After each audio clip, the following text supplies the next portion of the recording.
What is up, guys? SDPeasy here, and welcome back today to another episode of Lampard's Lounge. Now, we do have a good episode today because we are back to winning ways at the bridge with a 2-1 win over Aston Villa. A lot of things to talk about this performance, though, because I wasn't wholly sold on it. I did actually go to the game myself. It's my first game of the season I've actually attended. I went with my dad.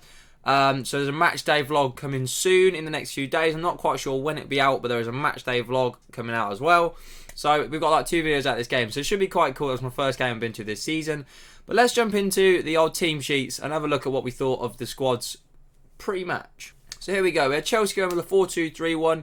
I was actually fairly happy with this team. I was very surprised that Jorginho wasn't playing. I was very surprised that Christensen was playing over tomorrow because I just don't like Christensen. I just never feel confident when he's on the ball. And Azpilicueta at left back over Emerson was an interesting one as well.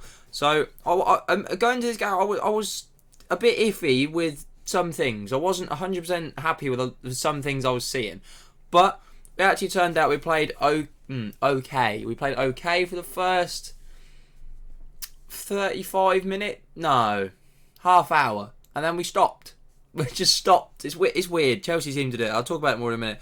But obviously, some fantastic play, really. Abraham with a good goal. Mason Mount with a screamer.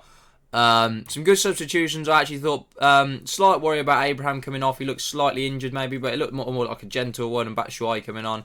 Hudson-Odoi did some good running when he came on. However, I was a bit concerned. Like, when he came on as a sub last season, he would just bomb at people. Whereas when he came on, I know like we were winning 2-1, he didn't want to lose the ball, but it felt like he didn't want to run at players. He didn't want to attack players. And I was a bit worried by that. I'm not going to lie. It was slightly worrying that he wasn't running at players like he used to. But apart from that, obviously, and then bringing Jorginho on in the last few minutes to shore up the game is obviously always going to be a good substitution. Now, Aston Villa going with a 4-3-3. They actually have quite a good team. They actually played some nice football. Obviously, Jack Grealish is a very good player. However, after seeing him in real life and actually realising it, he is one of the biggest divers I've ever seen in football. Christ, he goes down at everything. There's like no contact at all and he will just throw himself to the floor. He's also a massive crybaby.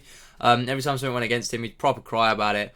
However, he's a good player, so you can't doubt him. Trezeguet with a very sloppy goal. I think it hit him in the face and bounced off his knee and rolled into the corner. I don't even know how it went in.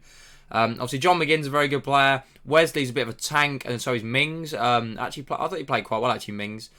And then, obviously, the substitutions they brought on didn't actually make that much difference to the game. But overall, I thought they actually played okay.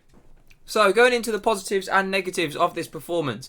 Obviously, positives, once again, Reece James starting. Never can be happy when I see that. It always puts a smile on my face. And the fact that he got a fantastic assist with a really good cross to Abraham for the first goal is obviously always nice to see.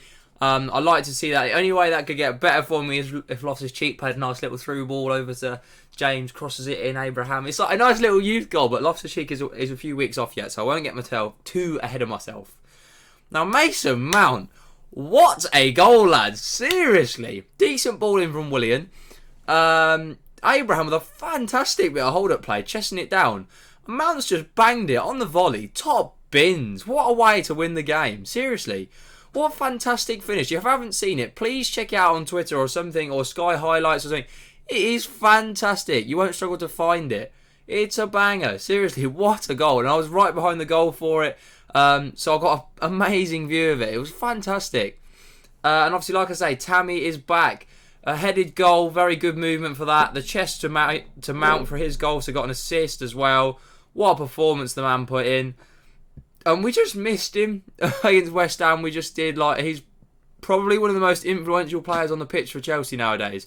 Simply through his ability to just win the ball, hold the ball up, win headers, score goals, which you haven't done in ages. We haven't done that since Diego Costa left. So he's crucial to the team. He really, really is. So it was really important that we had him back in for this game, and he was very influential, obviously, with the assist, the goal. Only slight worry is he went off with a slight injury. I don't know how serious it was, but I don't think it was too bad. He should be good for the weekend.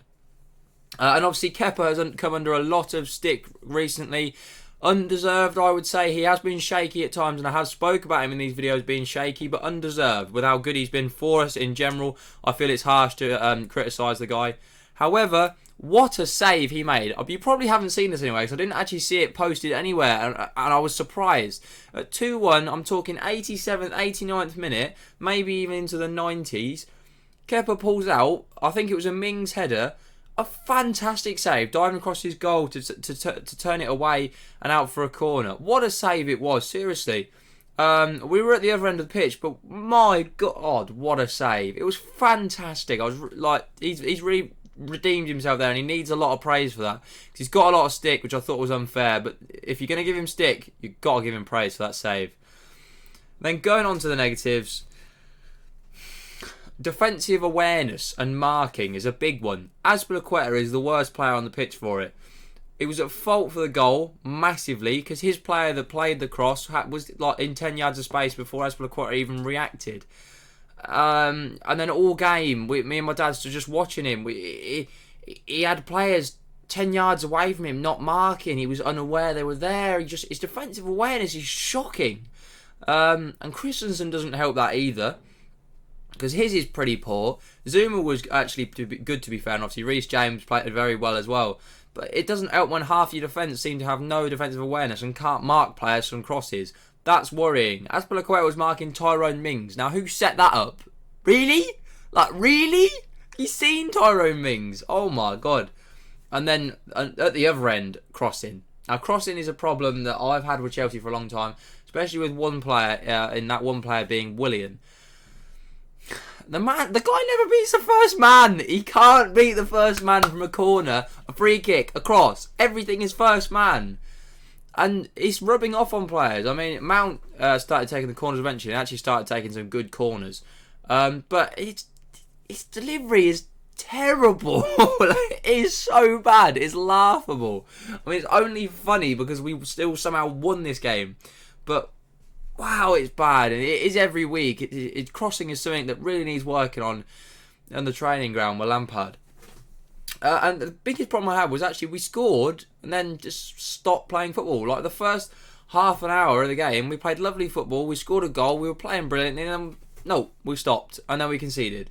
The only other good bit of football we played for the rest of the game was the goal. Yeah, it's worrying that we seem to go 1-0 up and then stop, which is a big worry for me, I've got to say. Very big worry. Something that definitely needs looking at and fixing, because it was very worrying to see. So, another episode of Lampard's Lounge Down. A win against Aston Villa, so that's after 15 games, we are 4th in the table. We are a win behind City in 3rd. I think we are 5 points behind Leicester in 2nd, and then I think 3rd, I don't know how many it is to Liverpool, it's a lot. Because Liverpool are obviously massively in form. Another win in 5-2 against Everton. Look favourites to the league, man, but I mean, nothing would make me happier than to see them balls it up. But we can't say that yet because at the minute they look like they can't. So you never know. Might happen, might not. But another episode of Lampard's Lounge Down. Thank you very much if you did enjoy, and if you do have any opinions on the game or any of the other games in the week, please drop me a comment on your opinions and we can have a discussion about it down there. It's always a lot of fun when we do that. Drop a like on this video if you have enjoyed. Subscribe if you are new around here and you do want to see more daily content. Hit that notification bell so you get an upload every day at 6 PM.